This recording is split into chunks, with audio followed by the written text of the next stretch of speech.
क्या कोई इंसान अपनी ही सगी बहन की लाश को कब्र से खोदकर उसका कंकाल एक बोरे में भरकर सीधे बैंक के काउंटर पर पटक सकता है?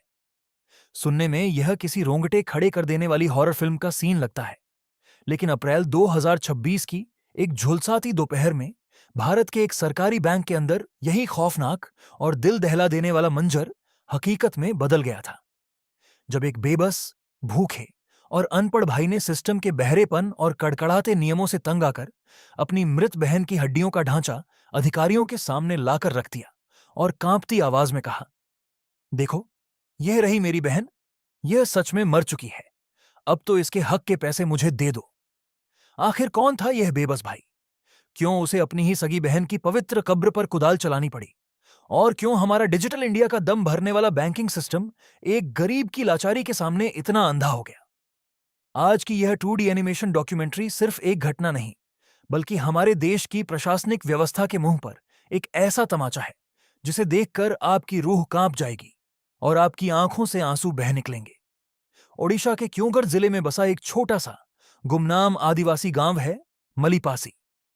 इसी गांव की कच्ची मिट्टी और घने पेड़ों के बीच रहने वाला यह किस्सा किसी काल्पनिक कहानी का हिस्सा नहीं है, बल्कि एक ऐसी खौफनाक जमीनी हकीकत है जो इंसानियत के वजूद को झंझोड़ कर रख देती है।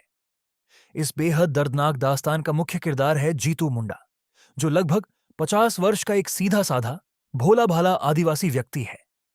जीतू सालों से इस मतलबी, चालाक और बड़ी बड़ी इमारतों वाली बाहरी दुनिया के प्रपंचों से कोसों दूर अपनी फूंस की झोपड़ी में जिंदगी बसर कर रहा था। उसकी एक बड़ी बहन थी जिनका नाम था कलरा मुंडा। कलरा की उम्र लगभग 56 वर्ष थी और वही जीतू के सुख दुख की सच्ची साथी, उसके अकेलेपन का सहारा और उसके पूरे परिवार का एकमात्र वजूद थी। दोनों भाई बहन दिन भर मिट्टी के बर्तन बनाते, जंगल से लकड़ियां इकट्ठा करते और थोड़ी बहुत मजदूरी करके अपना पेट पालते थे। लेकिन किस्मत के क्रूर खेल को कोई नहीं बदल सकता।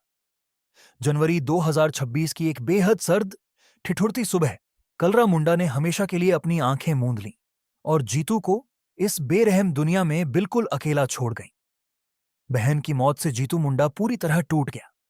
उसका रोना बिलखना उस सुनसान आदिवासी इलाके की सर्द हवाओं में घुटकर दफन हो गया, क्योंकि उसकी चीखों को सुनने वाला कोई नहीं था। अपने आदिवासी रीति रिवाजों के मुताबिक जीतू ने अपनी प्यारी बहन कलरा के पार्थिव शरीर को अपने घर के पास ही जमीन में दफन कर दिया और उनकी यादों के सहारे अपनी बची कुची जिंदगी काटने लगा। पर इस कहानी का सबसे भयानक और हैरान कर देने वाला पन्ना तो अब खुलने वाला था, जिसने पूरे देश के प्रशासन की नींद उड़ा दी। कलरा मुंडा का ओडिशा ग्रामीण बैंक की मलीपासी शाखा में एक छोटा सा बचत खाता था, जिसमें उन्होंने अपनी जिंदगी भर की खून पसीने की गाढ़ी कमाई से जोड़ जोड़कर पूरे 19,402 रुपये जमा किए थे, ताकि बुढ़ापे और बीमारी में यह पैसे काम आ सकें।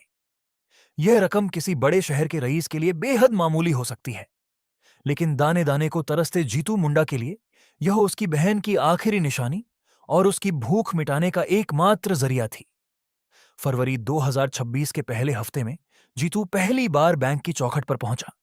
उसका दिल जोर जोर से धड़क रहा था, क्योंकि उसे बड़े बड़े सरकारी दफ्तरों और ऊंची कुर्सियों पर बैठे अफसरों से हमेशा डर लगता था। बैंक के बड़े बाबुओं के सामने जब जीतू ने सहमे हुए लहजे में हाथ जोड़कर अपनी बहन की मौत की खबर दी और पैसे निकालने की गुजारिश की, तो बैंक के सख्त नियम और कानूनी कागजात उसके रास्ते का सबसे बड़ा पहाड़ बन गए।